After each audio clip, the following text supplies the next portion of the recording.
a while since I've done a Corvette video, but I got some new parts to put in here. I'm going to install some of these Revtech engine mounts. Now, I've done a lot of work on the car, a lot of it trying to eliminate the wheel hop, which is gone unless you're burning up the tires on some kind of stupid, crazy, real rough, uneven surface. The wheel hop's gone. And I've put new clutches in the diff to where both tires are pulling the same. We've got the HPI mount for the transmission or for the differential back there. We've got the ECS brace that ties it all together and compresses it so it's not flexing. The one thing I hadn't done was the engine mounts. I had to replace the factory hydraulic ones because they did come apart, you know, from age and use, but I just replaced them with a set of local auto parts. I think they were Power Torque from O'Reilly's, and they're working fine, but they're still not a high performance replacement. And since the drivetrain on the Corvettes is basically one piece front to back with the torque tube tying it together, I didn't want to have the really solid HPI mount back there, which does mount in a narrow area,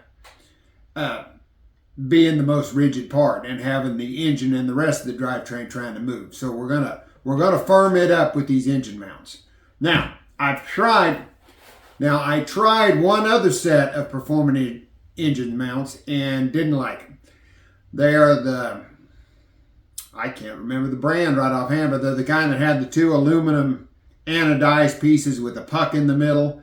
The problem with them, and I figured this was going to be a problem when I bought it, but several people I had read, they liked them, didn't have any issues. But the problem with them was there's no true isolation between the engine and the frame because there was one bolt that went all the way through that assembly. So whatever you put in the middle, the bolt is still transmitting vibrations, and they were awful. I mean, I can tolerate quite a bit of noise, vibration, and harmonics, the old NVH, because I mean it is a toy. But that was just too much. I mean, it was bad. So I ended up taking those back out, and I hadn't really found anything else I wanted. I was actually going to build a set that, you know, like the fat mounts that have the bracket and the other bracket and the bolt go in between. But I've got the bushings to build them on the workbench, just never got time to do it. But I found these Revshift. I'd heard some good things about them, and I thought I'd give them a try. They were not too terribly pricey, like $160 delivered to the door.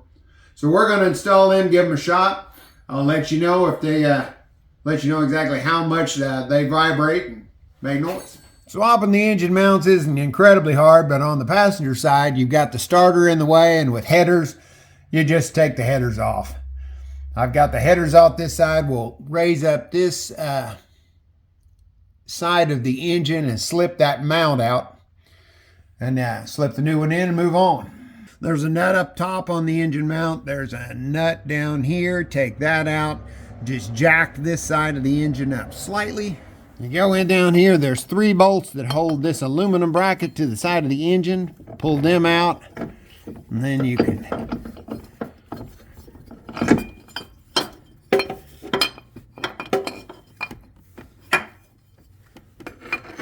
take the bracket out.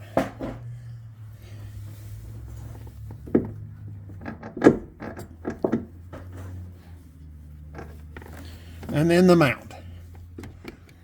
I went ahead and bolted this onto the bracket. This thing's small enough around, I think I can get it all down in there in one piece. If not, I'll take it back off.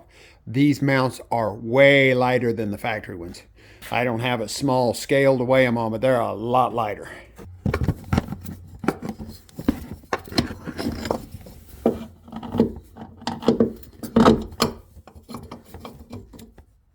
And that's it, ready to bolt it back to the block and lower it down and bolt it back to the cross member. Okay, both mounts are in. This side, on the driver's side here, I actually was able to change the engine mount without pulling the header. Required the use of several extensions and wobbles, but I got it out of there. So that saved some time, got the header back on the other side. So now I'm going to take it out, see how it is, and report back, tell you guys how they feel. Well, I just got back from my test drive. It's absolutely perfect. I could not be any happier with the way these mounts are. As far as NVH, my car's a little noisy anyway between the exhaust, and it's got polyurethane bushings in the suspension, and it's got the HPI differential mount, so it's you got a little more noise anyway, but I didn't notice any more noise with going with these engine mounts. Harmonics, no harmonics. There was just a little bit more vibration, but it was not unpleasant at all. And I drove it for a few miles. I wasn't even noticing it anymore. Going down the highway, cruising, it was fine. Sliding it sideways, it was fine. Really, really nice sliding sideways. So yeah, no complaints whatsoever. I would use these again in a heartbeat. Now, I use the green ones. There are 3 different levels that Revshift has. The black ones they are supposed to be the equivalent of the stock mount as far as NVH and the rigidity of them. The green ones that I used are what they consider for like a track car. They've said they're a lot more stiff than the stock ones, but not crazy. And like I said, it didn't add much vibration at all. And then they have some teal ones that they said for like autocross, something like that are really a lot firmer. So I went with the green. I would go with the green again unless your Corvette is just totally stock and you're just wanting a better replacement mount for the factory hydraulic ones. I'll put Revshift's website address up in the description. I ordered straight from them. They had free shipping on them. Shipped it out next day. Got them no problem. They shipped UPS so it didn't get lost in the mail. And if an excellent motor mount wasn't enough, also got a sticker, which will go on my sticker wall over there.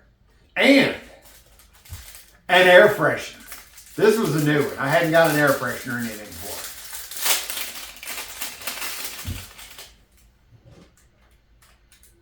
Oh yeah, that's definitely going in the car.